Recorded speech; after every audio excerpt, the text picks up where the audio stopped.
Bismillahirrahmanirrahim.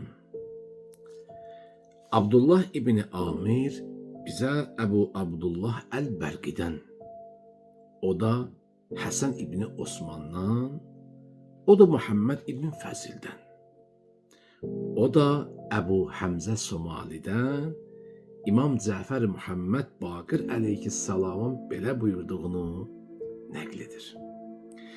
Bizden olan imamlar anasının bətnindəykən səsləri eşidir.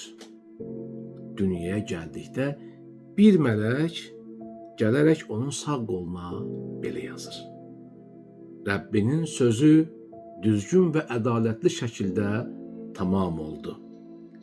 Onun sözlərini dəyişdirə biləcək bir kimsə yoxdur. O eşidəndir, biləndir. Gənc yaşlarında Allah onun üçün nurdan bir sütun ucaldır ki, onunla dünyanı, orada olanları görür.